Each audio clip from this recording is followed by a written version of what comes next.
You're watching Knicks Now by Chat Sports. I am your host, Marshall Green. Appreciate everybody for stopping by as we react to the latest reports that surround this basketball team. As Eric Pincus of Bleacher Report has said that the Knicks and Danny Ainge have been in conversation about a potential Walker Kessler trade. He says this, quote, Utah discussed Kessler previously in a trade, including a stalled conversation with the New York Knicks. He also adds that Walker Kessler doesn't seem to be a part of the long-term plans for the Utah Jazz. And the way I'm looking at it is this. The Knicks are interested. They have talked, and even though those talks may have stalled at this current moment, there are definitely still open phone lines on both ends to get a deal done. Why? Because Walker Kessler isn't going to be a part of the Utah Jazz's future, according to Pincus. And the Knicks, they still have a needed center. They still have not replaced Isaiah Hartenstein. So if you think about it through that lens, they've already shown they're interested.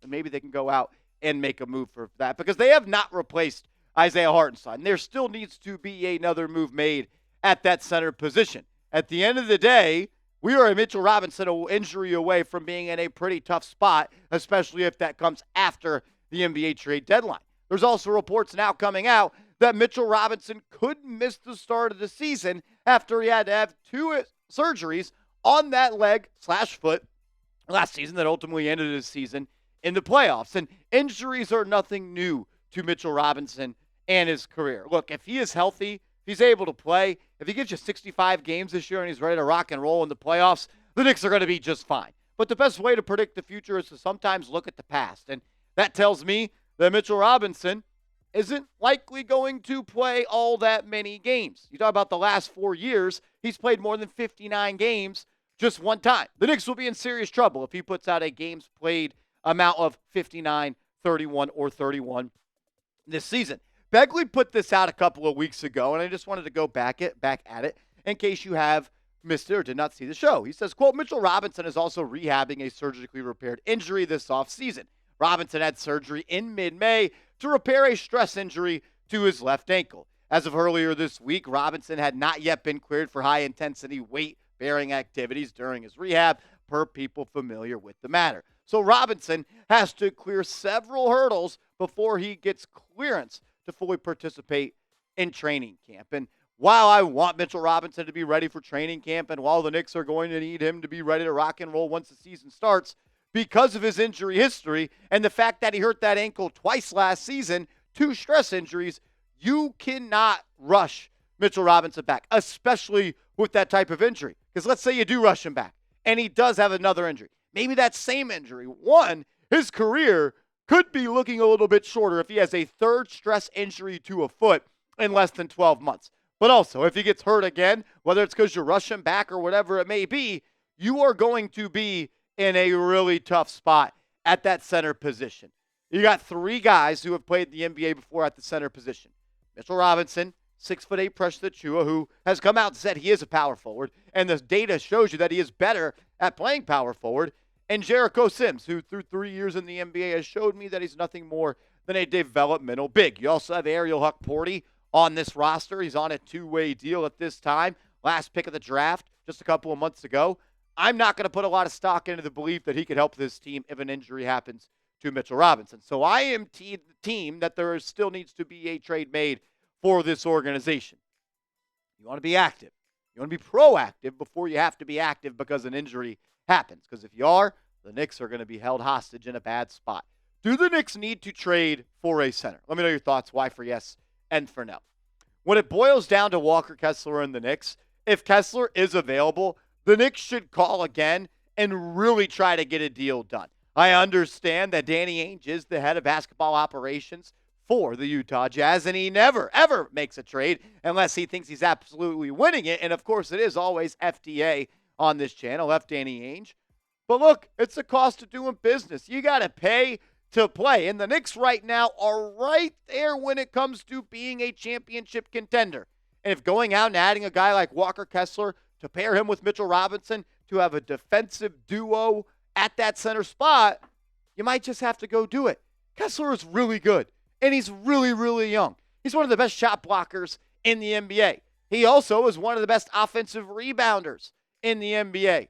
His rookie year in 74 games played, the guy averaged 9+ points, 8+ rebounds, and giving you 3 more offensive rebounds on the day and nearly 2.5 blocks. And the next year, he goes to 2.5 blocks, to 2.6 offensive rebounds, to 8.1 points, and just 64 games played.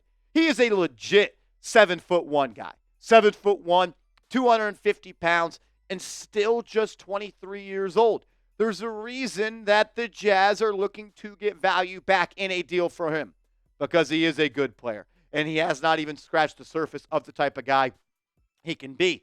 And I believe if he is traded to the Knicks, and he learns under Tom Thibodeau, and he picks up some of the tricks of the trade from Tibbs and other players on this roster, he could become one of the best shot-blocking, rim-protecting bigs in this league. He's already averaging 2 seasons, 2.5 blocks per game.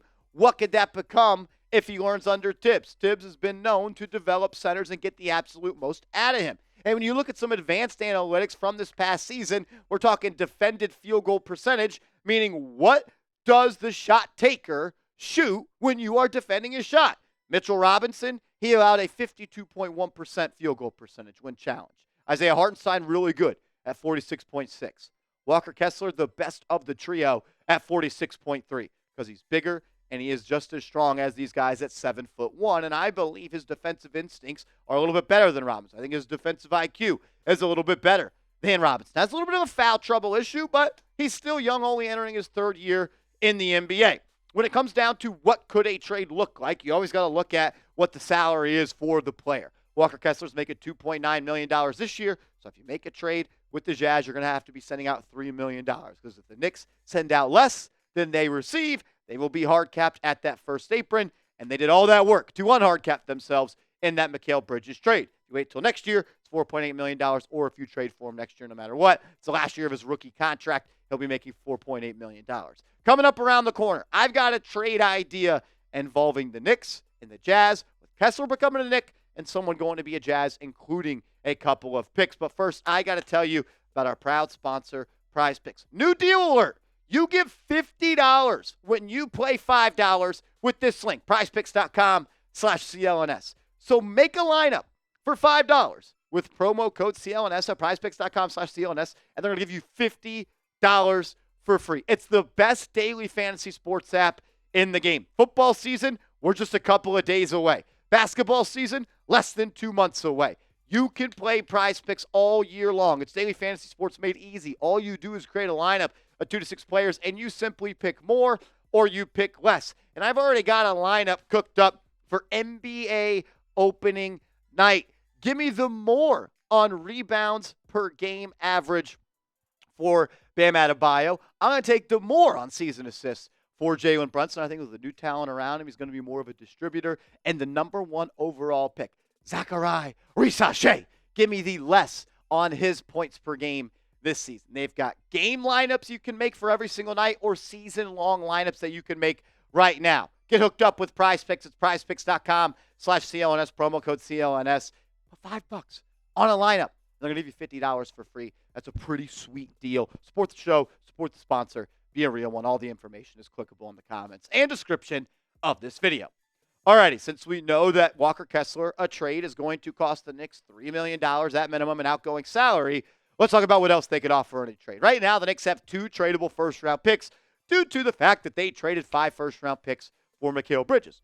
4 of those 5 picks were of their own. And due to the stipend rule, you can't trade your own first-round picks in back-to-back seasons. That is why the Knicks made all those trades to get those protected picks from the Mavericks, from the Milwaukee Bucks, and from the Pistons, and from the Wizards. And they only have 2 of those left in the Pistons and the Wizards. Do I want to give up a first-round pick for Walker Kessler? No.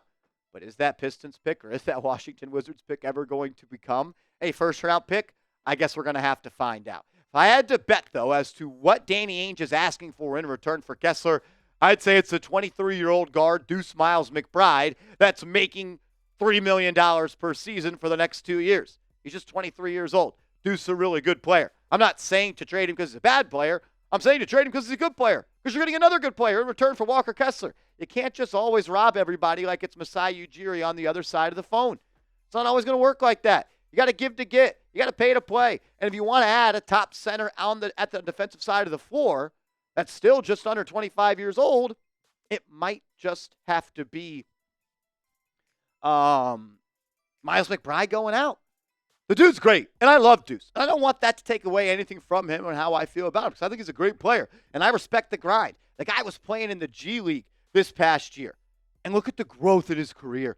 2.2 points, 3.5 points, 8.3 points per game. What about the three-point percentage going up every single year? And then we saw in the playoffs, he took his game to another level, 26.7 minutes per game, averaging 11 points per game in the playoffs, shooting 37% from deep, and giving you another half steal per game.